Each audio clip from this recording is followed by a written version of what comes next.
Well, hello and welcome again to another HL Flake Security Professionals Roundtable. This is the 10th installment, and today we're going to be talking about inventory and inventory management and why it's important, things, best practices, things that you can learn, mistakes that people have made.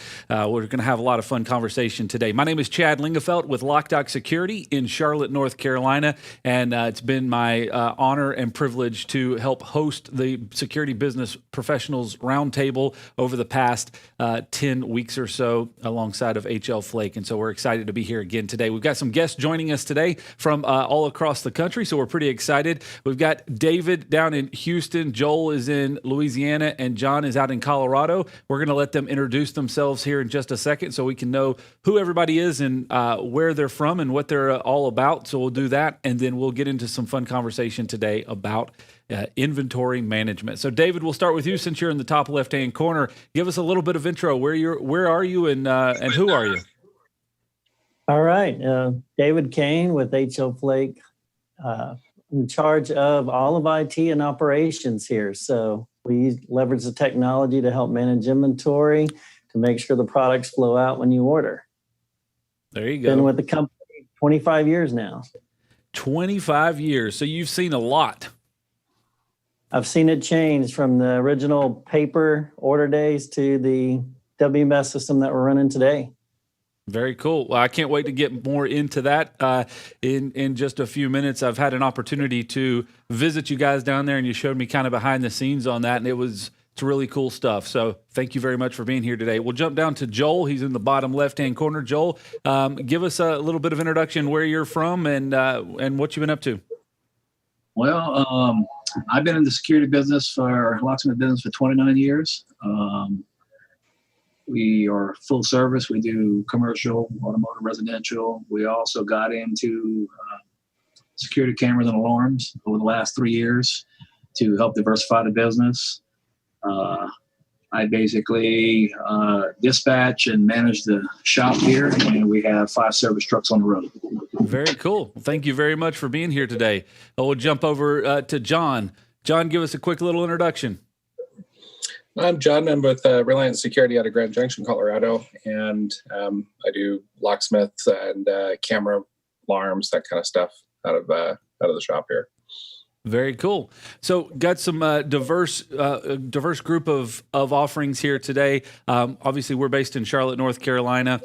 We've got, I think, close to 20 service trucks out on the road and a good split of locksmith and access control or electronics service vehicles. And I can tell you that the process that we have learned through inventory management has always been a struggle. So it's going to be fun to kind of talk on that level. So I think let's out of the gate kind of describe the need for inventory. And we're talking about it at a couple of different levels because obviously in distribution, the need for inventory is going to be a little different than a service provider. So David, what does that mean for you guys, and how kind of a broad overview? I know that's a big question. 30,000 foot overview. How is that a relevant topic to what you guys do? So if you take it to the 30,000 foot level, the main thing for us, we have to keep our inventory accurate so we can supply our customers. So we're not making a call at the end of the day saying, for instance, Joel, sorry, we didn't have that product for you when we told you we had it 2 hours ago. Our feeling is if we tell you we have it, we want to have it so we can supply you so you can get your job done. That's our number one concern, is to be a reliable source for product for our locksmith and security professional partners. Well, so that definition right there is really applicable to everybody. Right? Accuracy of inventory allows you to support your customers, and that's no matter what size operation that you have and no matter who your customer base is. If you think that you have something or you don't know if you have something, it impedes your ability to support your customer. Yeah, I agree. You can't provide the service that you were hired to do if you don't know you have the product on hand. Joel, what are your thoughts on that? Like, how have you seen inventory be a hindrance or a help over the years? Well, for us, I remember back in the day when we were all on paper. When we switched over to computer system, we naturally switched over to QuickBooks. So that has kind of been a nightmare for us. QuickBooks is not a user-friendly model for, for inventory purposes. So we came up with an Excel spreadsheet currently, because we have a very small building, and that's our problem. So when it comes to inventory, we have found trying to implement an inventory program requires inventory management, meaning that it cannot be accessible to everyone within the company all the time, or else you're constantly adjusting your levels. And so it's been a struggle for us to try to implement that and to find the right system, that fits our company model. That's very interesting. It's funny. I guess maybe it's not funny, but it's ironic maybe from the overall sense.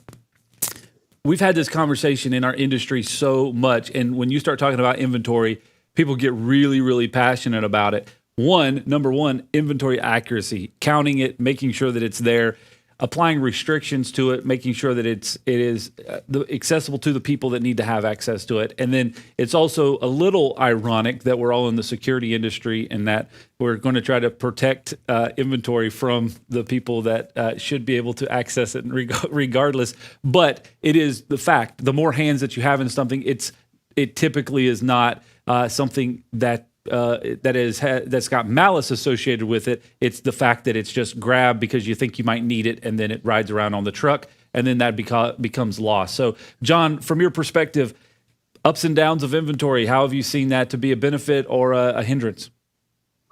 I'm a single person shop, so it's easy for me to manage my inventory, but it is nice to know when my distributor has something in stock, exactly where it's at. So being able to pop online and log into Flake or International Key Supply and actually see where inventory levels are is very handy. So when I did work in a multi-person shop, each of us managed our own inventory on the truck, and we would call in orders as needed. So it's kind of a self-policing type thing of this is what I have, this is what I need, and I get to kind of manage that on my own. Yeah, in the previous shops I've worked in, the previous shop that I worked in, that was kind of how it worked out. Yeah. Joel, you said you've got 6 service trucks out on the road? We have 5. 5. And, okay. How does that work for your guys? Well, just kind of like John, we have them police their own vehicles. We're fortunate we have good, honest employees that work for us, so it's worked out the best it could. However, using that method that we use, like when we go to switch out a van, with a newer one to restock it, you always find things on the truck that that wasn't accounted for, that just kind of got lost in the shuffle. So that's why I'm looking. I've been trying to implement over the last 6 months. I'm working with our IT company that's going to help us do that. He's kind of searching right now to see what would better fit our needs, to help control that. Because it's just like any other shop, any other service vans. You think you have it, you go to get it, and it's not there. Well, if you need the job, you can't do the job. Yeah. Well, and I think what we've seen, and I want to come back to David as far as an accuracy component, and kind of how you guys handle that, because I think from what everybody's saying is you either think that you have it and you don't, or you can't find it when you need it, and both of those are major frustrating components and an inefficient way to operate. But it's a very typical process for a service business and for our businesses as well. One of the things that we've seen in our business specifically as we were growing was the same thing, as everybody kind of self-policed, and then it got to the point of you're hiring more people and during a training process, and then that was just one extra level of a training component that was very complicated to manage, because a lot of times when it comes to self-policing of inventory, it's based off of experience. And when you don't have a lot of experience to pull from, then you only know what you have. And so that was a big struggle that we had through our growth process, is knowing exactly what to have. And it's interesting, John, since you mentioned you were a single man operation, and I'm not sure what your future plans are, but now is the time to set those good practices, because you know what you have and you know where things are and you know where to get things from. But as you start to multiply, that becomes a very complicated maneuver. David, I want to jump back to you from an accuracy standpoint, because I think this is one of the things that I know our company struggles with constantly and has historically struggled with, is actually getting in there and doing the counts and getting in there and seeing what we have and making sure that the information that we believe we have is actually true. What are some best practices that you guys have seen at HL Flake that would be of benefit for a security provider? One of the main things I think, can go across distributors and the security professional providers is doing, standard cycle count procedures, setting up a schedule and say, van 1, I'm going to count van 1. I'm going to count it on Monday, count van 2 on Tuesday, and get that habit of cycle counting down to where you know that, hey, if I say I have an M9900 on my van or DL2700, you know that it's in there, and the cycle count process will help you catch it. If it says it's in there and you cycle count it the next day and it's missing, maybe it was sold on a ticket, but the ticket hadn't turned in. So doing the cycle counts helps uncover a lot of issues that you may not understand you have. It could be delay in billing, it could be misplaced. So that's one of the things that we focus on here to make sure that we can provide the product is cycle count. We have guys at each of the branches. That's their job. Every day they get in, they start, they run a report, they can random cycle count, they can cycle count by product, and they go out and they handle the adjustments. And on top of that, we have a workflow set up to where if it's a small adjustment, the guy cycle counting doesn't go ahead and handle it, do the variances, do the adjustments. Once it gets to a certain threshold of quantity or price, then it gets escalated for someone else to go back and review it to make sure it's not misplaced. But barcoding has helped heavily with that process. So barcoding is a fun subject that we can jump into. I'm going to put a note on here to come back to it, because I've had a lot of good conversations, or heard a lot of good conversations about that. So I want to jump back to cycle counts, because I want to just be like as transparent as possible. As our business was growing, cycle counts was a new terminology that we didn't really use in our business. From a definition, what would you how would you classify cycle count for somebody that's never really heard that or had to deal with that process before? So to step back a little bit before we get into cycle count, one of the things that everyone has, right? We have our top selling products. The first thing I would do is rank your top selling products. Pick them 1 through 4, 1 through 5, or use alphabet A through D. And then set the standard of, hey, A is a product that moves a lot faster than a D. I'm going to set a schedule, hey, all of the A items, or if you wanted to say vans, right? Van number 1 does a lot more service calls than van number 3. Hey, van number 1 schedule, we need to count it twice a week. Slower servicing van, hey, maybe we only count it once a week or once every 2 weeks. So set up a schedule to say, hey, based on the product or the velocity of the service calls of the van, set your schedule up that way to get your cycle down. So that is something we were in our 4:00 business meeting call that we have on a regular basis. We had this whole conversation about inventory management, and this was one of the conversations that came up that we talked a lot about was ranking products. And somebody came in and said, you have your class A, your class B, your class C products. And then they just kept on plugging along, and we're like, hold on a second. What are you talking about? What does that mean? And how do you create a definition for that? So what you just said was using it based off of the highest selling products. How would you recommend, or have you seen some best practices on putting what means it's A? I mean, obviously A would mean that it sold more, but how much more than a class B? It goes back to your business. Everybody's business can be a little bit different, but a general rule of thumb, right, is the 80-20. You have your certain products that's going to do your 80% of your business, but then your 20% that are going to do your 80% of your revenue, right? Mm-hmm. So you break it down that way. So maybe you have 100 products that are your top sellers. They move the most and generate the most revenue. You mark those as an A. And you go back down to your once a month or once every 2 weeks selling products and mark that a D. and you come up with a percentage ranking.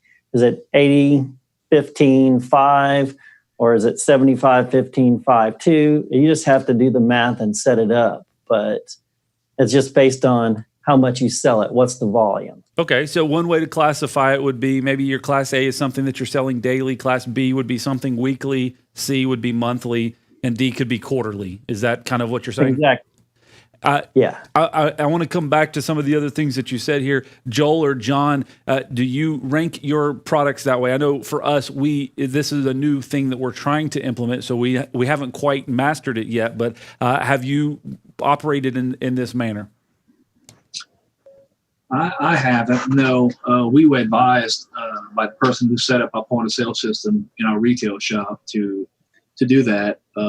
Our challenge comes, we do a lot of small items in our retail because of keys, but we also do the larger end items too. And so it's just kind of tedious to have a bean counter, for 1,000 KW1s. Yeah. Which might last you maybe a month, at the most. And so that's where our struggle has come in, with the bean counters, because we don't have it set up yet to sell to the truck, and then for the truck to sell back to the shop. So we don't transfer that yet. So we're kind of like on the front end of that, to where we're trying to still get the product in the right categories to do what we need to do. Gotcha. John, what about you? I'm kind of the same boat as Joel there. If it sells well, I stock it. If it doesn't, then it's something I might stock less of. But we've been doing a lot more double mag locks lately. So now I've got a couple of those in stock ahead for maybe a couple projects that are coming up. So basically trying to predict it based off of past purchasing. David, I want to come back to you from an accuracy standpoint, because I think Joel just made a very valid point, and it's the same thing that we've been in for a long time as well. So you were talking about cycle counts and the fact that you have dedicated employees that come in every morning, pull reports. They can do randomized, or they have a place that they go to start counting it. For many small businesses, especially on the service side, I can tell you that the pushback on that is we don't have time to count our inventory. We're too busy doing a lot of other things. What is your opinion on that? We struggle with it here. When in the past it used to be, hey, we're going to do inventory. People start calling in sick, right? I don't want to come in for a whole weekend and count SKUs. So you have to bite the bullet. You have to get a good base count, right? Set your basis for your van or your warehouse, your store. And then from there, once you get your stock cycle counts going, it becomes a lot easier. So you have to think of your inventory. It's an investment, right? The accuracy of your inventory is an investment as well. So you have to make that extra labor time investment to get it counted, get it straight once, and then put the effort in to maintain it, whether it's through the continuous cycle counts, or do you maybe make one thing I was thinking of, does each person drive the same van a day? Does that become a procedure? Hey, when you finish the day, maybe you come in an extra 10 minutes earlier than normal just to count your van out. Okay, I know I took this out of the warehouse. I'm not selling it. Do I put it back in the warehouse where it goes? Mm-hmm.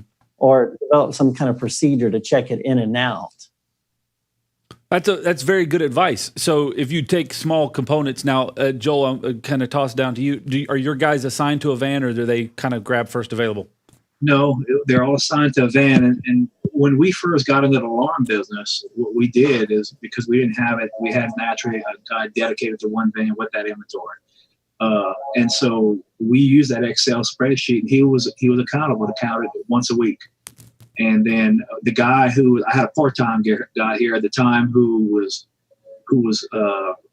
running front screen for him and making sure that the inventory level was right. We knew exactly what we had bought. We knew exactly what was on the truck. And then as it would get sold, come through through our inventory in the shop here, then it would get adjusted in QuickBooks. One of the things that I don't know how many people out there are using, and we just got stuck when we took over the business QuickBooks. QuickBooks Enterprise, it takes control of.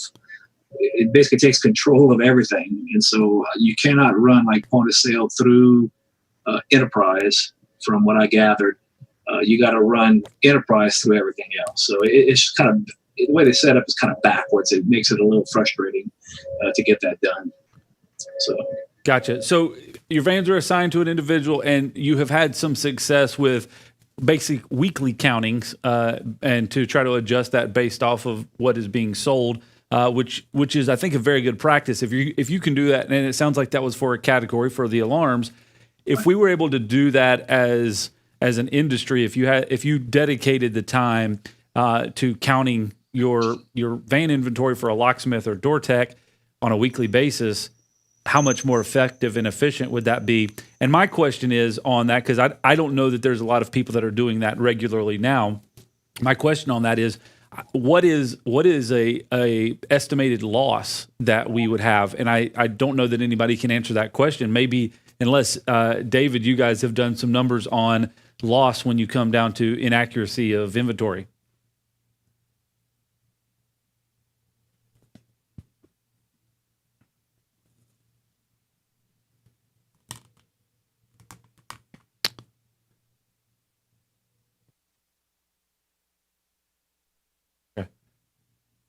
Hey, David, we can't hear you. I don't know if your microphone is off.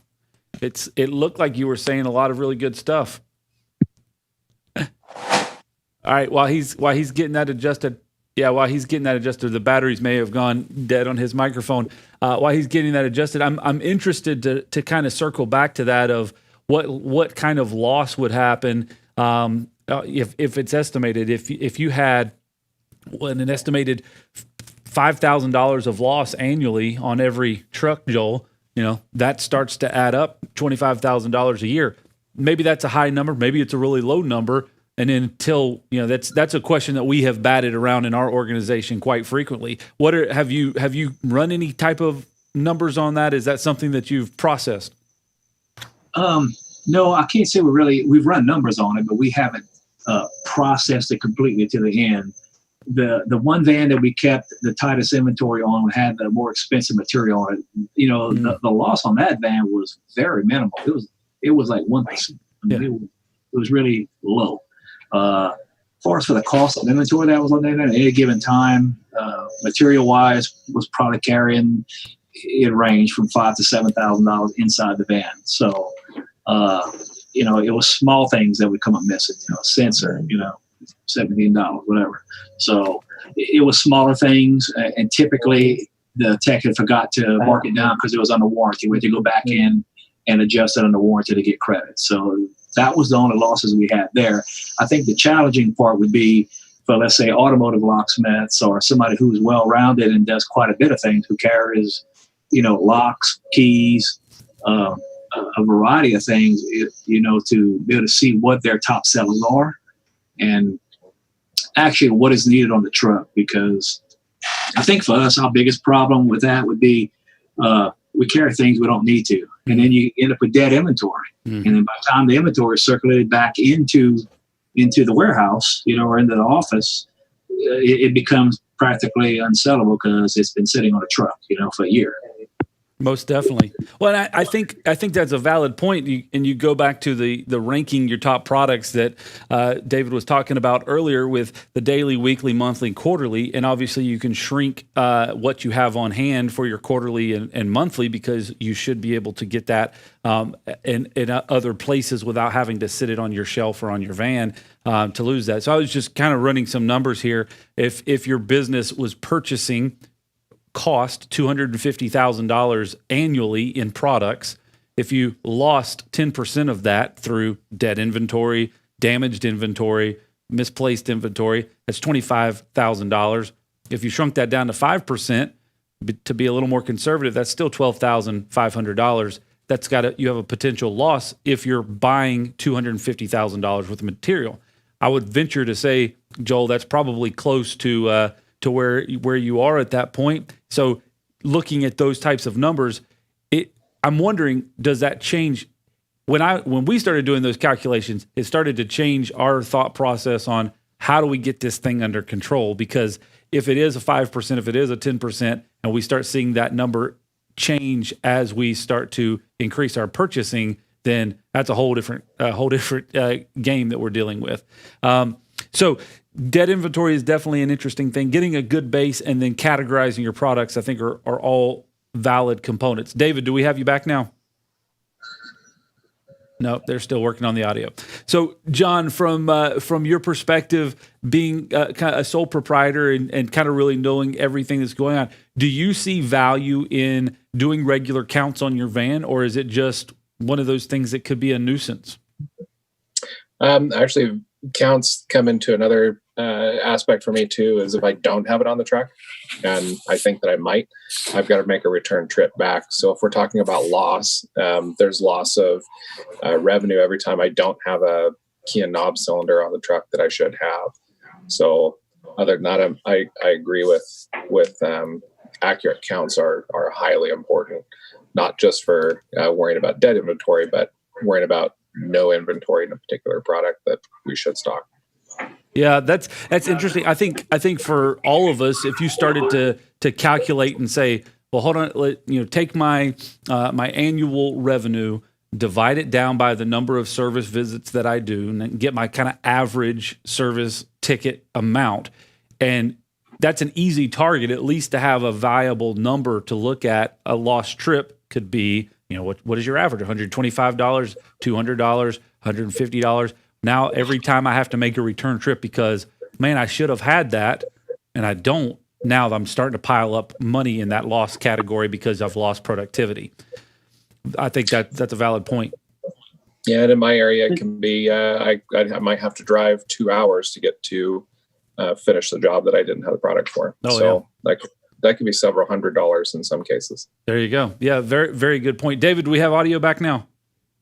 I think you should have. Can you hear me now? Yes, you're back with us. All righty. All right, you're back. Sorry, we had technical difficulties here. You're fine. Jumping on that topic, it goes back to, if you determine your cost to serve, what's your cost to serve for each tech, for each van? So once you start applying the math, you can see where bad inventory gets pretty expensive when you don't know what's on your truck. Just while you guys were talking and just waiting for the audio to come back on, having the proper inventory on the truck, could not help you dispatch to become more efficient, to lower your cost to serve at that point when you have multiple trucks. You're not sending 2 trucks out because you don't know where the inventory is.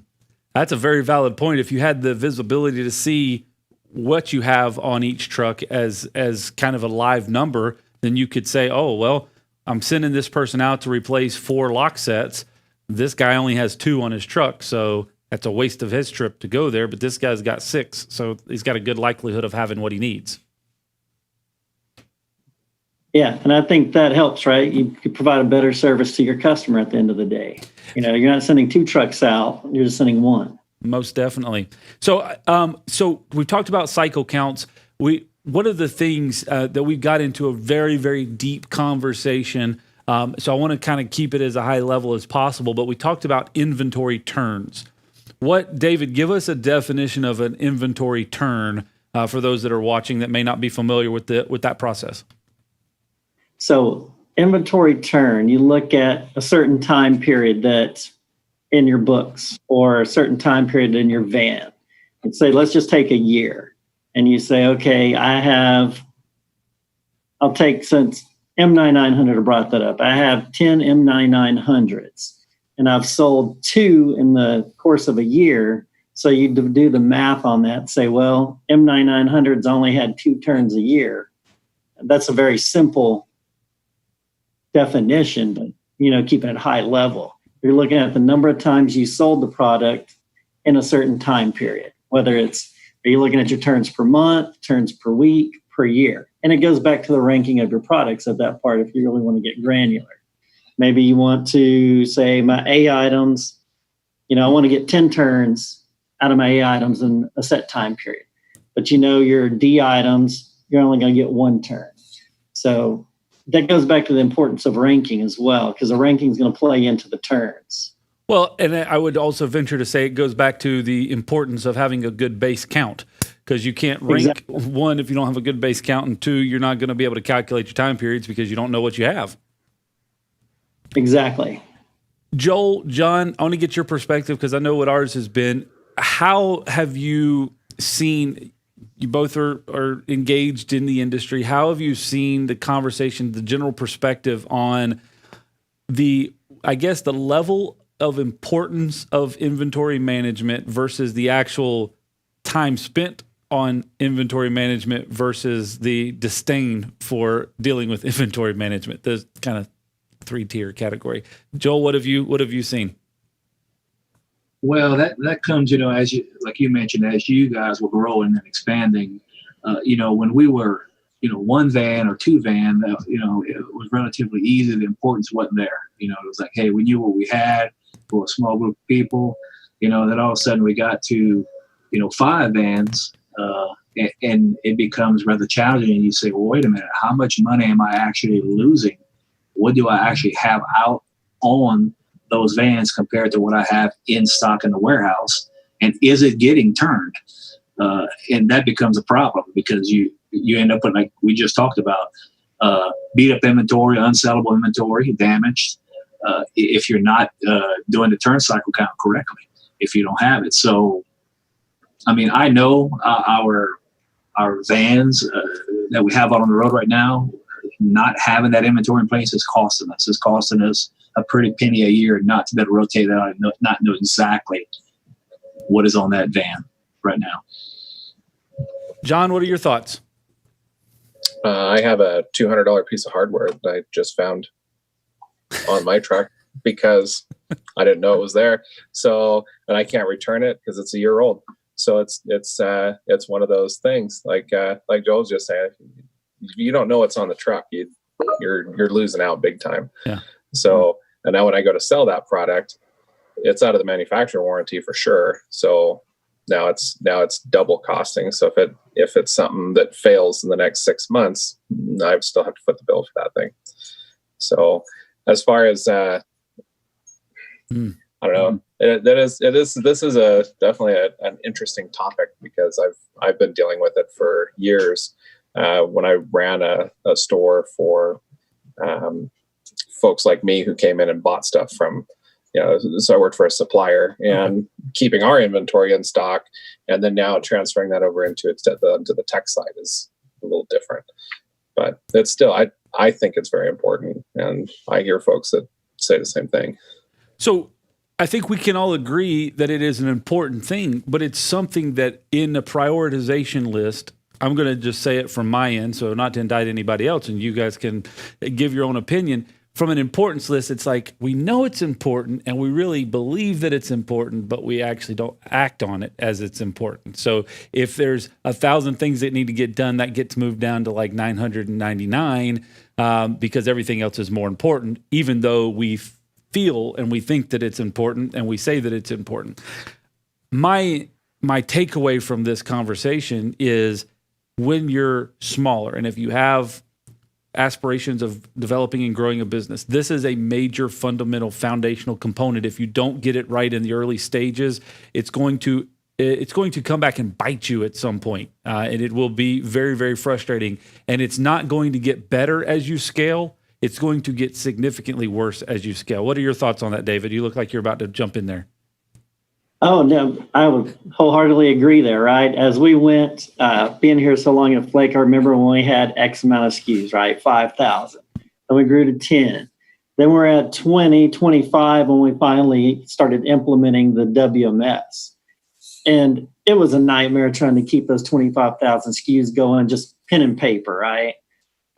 Then we went to the WMS, and now we're over 40,000, and we're able to take really tight inventories. And our inventory controls, when we run up through the year, we can say, okay, we were off 0.001% on A items. So we have that kind of visibility now into the system. And as you scale, you definitely need something to manage your inventory.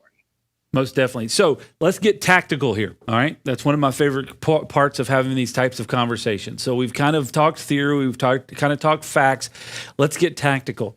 I am a small business owner. I am a sole proprietor. I've got 2 or 3 trucks wherever I'm in.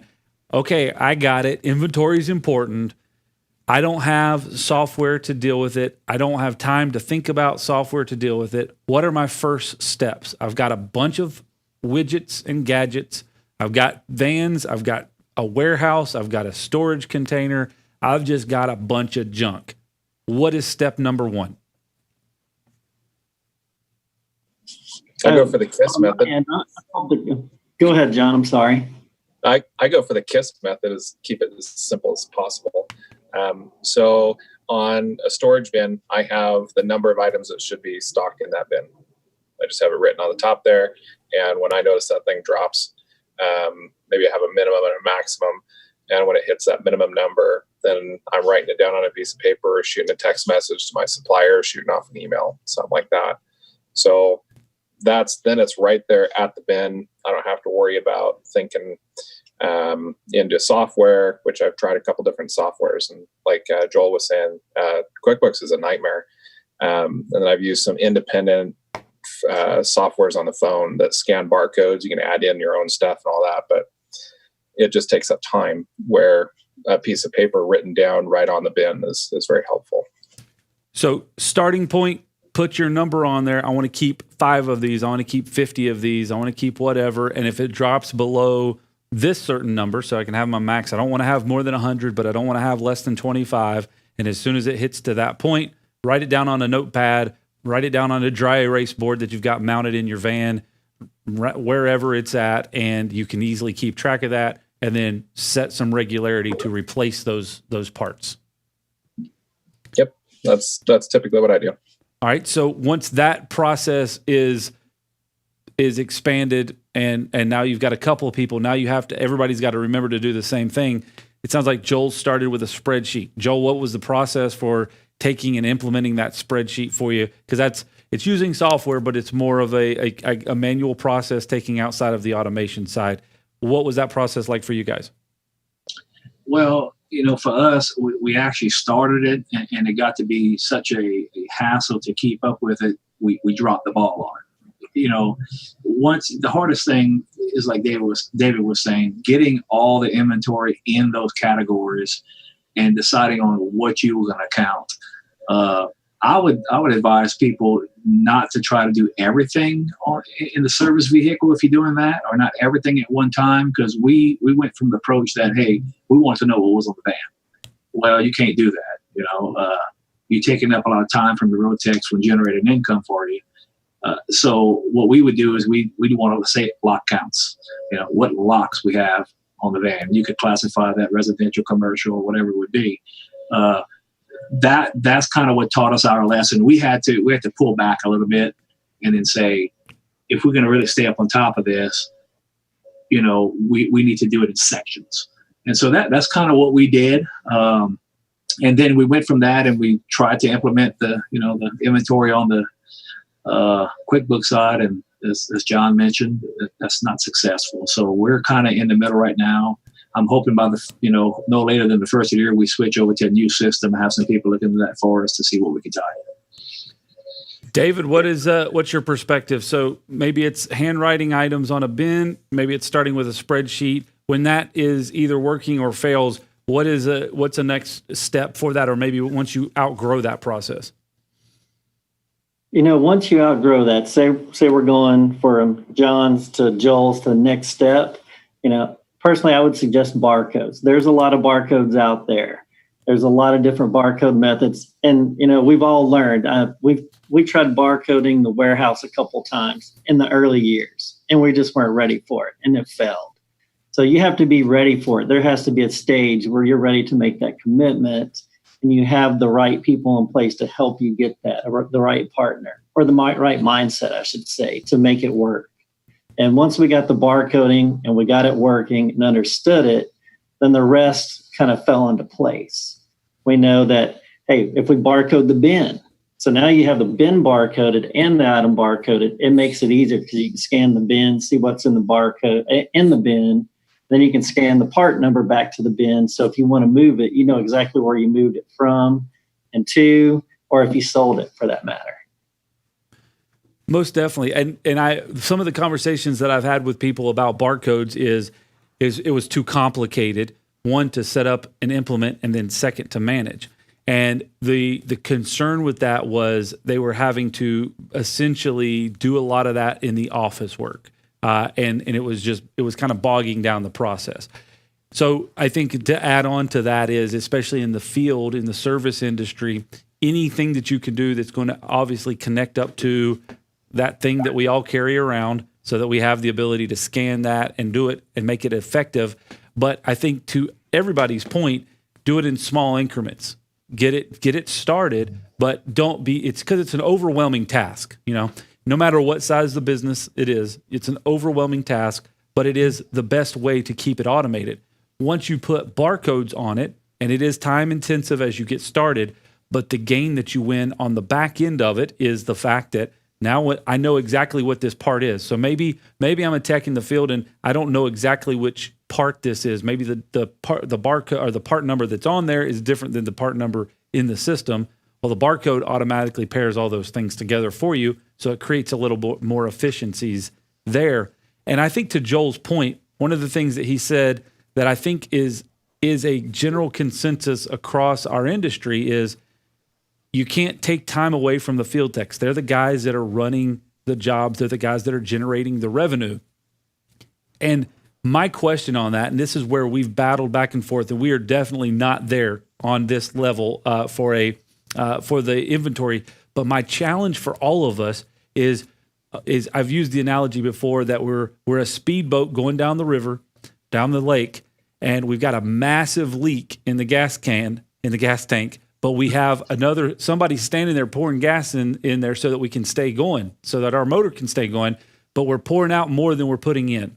And I feel that way a lot of times when it comes down to inventory is we don't know what we have, and maybe we have that part floating around on one of the 20 vans, or maybe it's sitting in the corner of the warehouse, and so we end up ordering another one because we need it right then.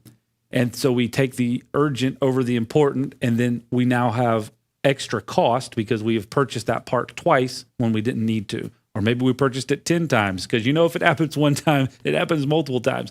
And so we've all said exactly that, and we all operate that way. Our field techs are the most important to generate the revenue because that's what keeps us going. And we prioritize that a lot of times over getting it right so that we reduce our cost. And I think as business owners, especially in times like right now, especially as the economy is changing, everything is shifting around, we have to be focused on efficiencies that are going to reduce our operating cost, and having the access to the inventory that's on our vans, but we just don't know that we have it. Having access to that inventory that's in our warehouse, we just don't know we have it, is a major detriment to the operating efficiencies of our business. So I think it's an interesting call to action. I mean, I'm preaching to myself on this. I think it's a major call to action to continue to focus on getting our inventory accurate because I think we're shooting ourselves in the foot on a more regular basis. Thoughts? Joel, John, David? So I have one question. How many people make schedules to perform maintenance on their van, right? Ooh. You have to maintain your van to keep it on the road, right? Rotate tires. You have to change your brakes. You have to do the oil. Inventory is just as big as a part of that van as anything else to complete the job. So why aren't you scheduling maintenance on your inventory is the way I look at it. You can take time to say, hey, I have 30 minutes, I got to change the oil. Can you say, hey, I'm going to schedule 30 minutes just to do a cycle count on my van? So I think you have to look at it as build it into the part of the maintenance plan of the van as well. David, you could just drop the microphone and walk off. That's a really good point. If nobody would ever say we can't spend time to maintain our vans because we know if we don't maintain our vans, what's going to happen? They're going to be stuck on the side of the road, broke down, tires blown out, whatever. And so we do value that as something important to take action on. It's a very valid point. Joel, John? Yeah, I mean, I agree 100% with David. We do that on a regular basis. It should be done in our inventory. I want to go back to what you said. Our biggest thing, we have a saying over here, but we already owned it and we already paid for it. You have a part that you don't know where it's at. It could be a trilogy lock. It can be a $900 product. Well, you already paid for that, and it's sitting and it's not doing nothing. It's not making you money. In fact, like John said, it's going to be out of warranty soon, and you go ahead and order another one. Well, you just lost out on that job. You might think you made money, but you didn't make any money. Yeah. So that for us, that's our biggest problem, and that's the need for our implementing our inventory system. Very good, John. I think an inventory system that's easy to mess with is important. So if I have something I can just scan and go, that would help out with this periodic maintenance. Sometimes it takes an hour or two to actually go through inventory in some cases. I mean, you have multiple trucks that can't be a very fast process. So Most definitely. Thank you very much for everybody's feedback. I think a big takeaway is all of the places that we order products from, all of the distributors should all have barcodes on their products for us to use and be able to give us all of that data for our systems. Right, David? Hey, I hear you. And, just a quick joke on that. And Travis has heard the story a couple of times. When we were implementing our barcode system, we wanted to try to find the most universal font out there, because anybody that's messed with barcodes knows there's several barcodes only work with certain guns, etc. I went through testing each font. I'd print them up here at work, and every night I'd go to a local grocery store and stand in their self-checkout and scan it. If one scanned, I put it in a pile. If one scanned and didn't, it went to a pile. And I got to know the grocery store manager very well, because here comes the crazy lock security guy scanning barcodes again. But after about a week, we have one, and it's universal now. So every piece of product that you send out has a barcode on it. Yes, every single product. Some of the small ones, we put it on the poly bag, but every single product is now getting barcoded. And when it comes in the and we've dealt with you on some other stuff in the past. I'm imagining that you would share that information. Yes, it's the barcode's called font 3 of 9, and it scans anywhere. So there you have it. That's a very big value add if you're utilizing some type of system or you're trying to set one up. The biggest component of that is to actually have barcodes on your product, and if that's already being done when it arrives to you as a dealer or an installer, then that's a big chunk of it off the bat. So very good information. I really appreciate everybody's time today. And I think this is, I know again for us is a challenge, kind of a refocus on making sure that this is a priority in our business, barcoding things, having accurate counts, and processing things in a very efficient and effective way. So I appreciate David, Joel, and John, their time today. Any closing thoughts before we get out of here? Cool. Everybody said their piece. David, do you have anything else? No, sir. I'm good. Thank you. You look like you were ready to go again. I really appreciate all of the information today. Thank you to HL Flake again for helping to promote this and really promoting the conversation of business practices for our businesses. As locksmith and security providers, we do a really good job providing those services to our customers, and oftentimes the actual business operation side gets kind of slid to the back of the burner. And so these are some conversations that we can have to focus on improvements in those areas, and we really are excited about it. A couple of big takeaways: finding ways to barcode things. That's going to be one of the biggest levels of efficiency and accuracy for you. Creating regular times to count your inventory. Put it on the same importance level as van maintenance. You wouldn't let your van go or your service vehicle go for extended periods of time without maintenance. So why do you let your inventory do that? I think is really great. And then classifying your inventory on those highest ranking items, the things that you're selling the most, the things that you're turning the most, are going to be really effective components, and minimizing the things that you don't sell regularly. A couple of key takeaways for today and things that we can tactically put into place. Again, thank you to HL Flake for helping to support this and sponsor this and get the information out there. They are for the locksmith, and they have definitely proven that once again. We will see you next Thursday here on the Roundtable Security Professional Business Roundtable discussion thing. Whatever it says here on the bottom, we'll be here next week to talk about it at 2:00 Eastern Time. Have a great day.